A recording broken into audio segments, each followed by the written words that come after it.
Now let's talk about staying organized, because when you are cutting a roll, it's kind of like the video version of writing, right? So if you're writing a book, let's say, it's gonna have chapters to divide it up, and those chapters are gonna have names that let you know what each section is about. And you might highlight certain sections that you wanna pay attention to. And so it makes sense that you would wanna do these same types of things on your timeline to stay organized. And so let's talk about a few ways to do that. So the first thing I'm going to show you is labels. So just like colored labels that you'd find here in OS X, you can add labels to items in Premiere. So I can right click on a clip here and I can select label, and then I can pick a label color. And you can also do this for footage or for bins in your project panel. Now, by default, Premiere already gives items a label color based on what kind of asset it is. So for audio, it labels that green, for video, it labels that violet, and so on. But a lot of people like to customize their label colors so that they're more useful for them. So for myself, I've gone into the Premiere Pro menu here, and I've gone to Preferences, and then I've selected Labels. And then I've made all the label defaults white, which is also a custom color that I've set over here. And so now, no matter what kind of footage is in my timeline, it starts out white. So it's like a blank slate. And then I might label a clip yellow if it needs my attention. So it's like I'm highlighting it. Or I might label a clip red if I need to re-record something. I also sometimes label my favorite clips when I'm editing B-roll, or if I'm working with a lot of different devices, I might label which audio goes with which camera up here. Other people give their labels category names, and then they label their footage like this. Some people give each section in their timeline a label color so that they know where things start and stop. And so there are infinite ways to use labels if you want to get your organization on. And of course, you can set keyboard shortcuts to make labeling clips even faster. All right, next we are circling back to markers. So remember, we used markers before to mark the beats in our soundtrack, and you can also use markers to mark different sections in your timeline. So if I wanted to mark that this is where my outro starts, then remember I just press this little add marker button here, or I can also press the M key, and that will add a marker. You want to make sure that you don't have any clips selected when you do this. All right, then I can double click this marker and I can add a name, I can add comments, I can add a label color.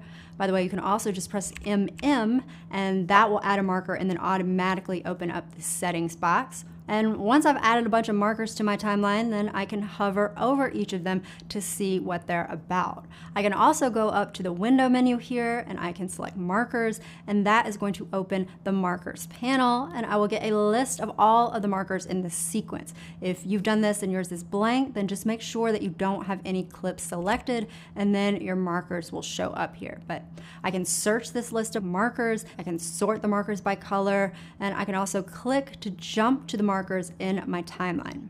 You can also make cool markers that look like this. You just add a marker and then you hold down the Option key and click and drag it out, and that's going to create what is called a segmentation marker. So that marks a certain segment of your timeline, but to me, honestly, it's like a billboard that is too distracting when I'm editing. Now, all of the markers that we've been adding so far have been to our sequence as a whole, but you can add markers to individual clips too. So the first thing you want to do is you want to go over to this little wrench icon and make sure that it's checked where it says Show Clip Markers. And now, let's say that I know that in this clip, this is the climax. This is the most exciting part, and I want to mark that. Then I can select this clip and I can press the M key. It's going to add a marker to that clip. And now I can easily line up that climax in my clip with the spot in my soundtrack where the beat drops and end up with a result like this. Now, despite all these cool things that you can do with markers, they do not always cooperate in Premiere, so they do not always stay where you want them to stay when you're moving stuff around, which is kind of the whole point when it comes to a bookmark, right? Yes, you can go up into the markers menu and you can make sure that it's checked where it says Ripple Sequence Markers. And remember what that's gonna do is that when I ripple edit this clip here, then watch what happens to the marker. It's also going to ripple, so it's gonna move as we move our clip out. So it seems like everything's gonna work fine with markers, but watch what happens when I use our track select forward tool. Now you would think if I'm gonna move all these clips to the right, then the markers should also move with them, right? But do they move? No, they don't. You would also think that if I ripple delete this clip, then the marker above it would also get deleted, but does it? No.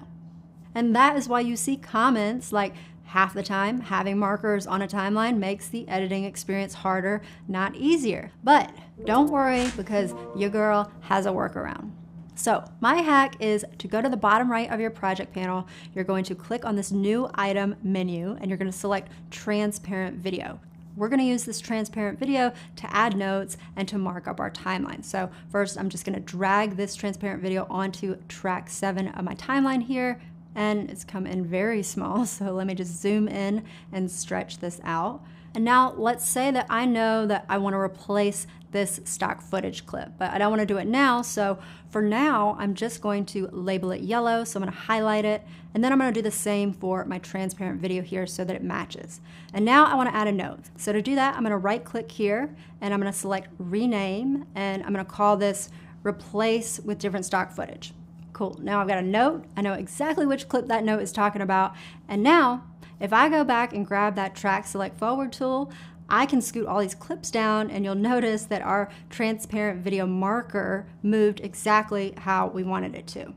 Now, when you're ready to add another note to your timeline, then you can just copy the same transparent video clip. And then let's say that over here, I know I want to re-record this voiceover. So I'm going to paste that clip onto track 7. Keep all of your notes on the same track. I'll show you why in a sec.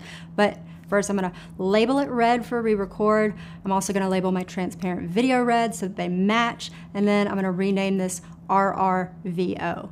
Cool. So you'll notice that over here, our first little note has not been touched. It's still got its original name, its original color. And so you could just copy the same transparent video clip across your timeline and add notes throughout it.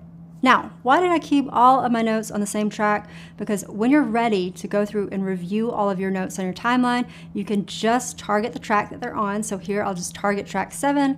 I'll turn off track targeting for all the other tracks. And now I can just press the down key and go through all of my notes one by one. So I love this hack. I think it's really useful for staying organized and avoiding the built-in markers within Premiere, which can give you some headaches.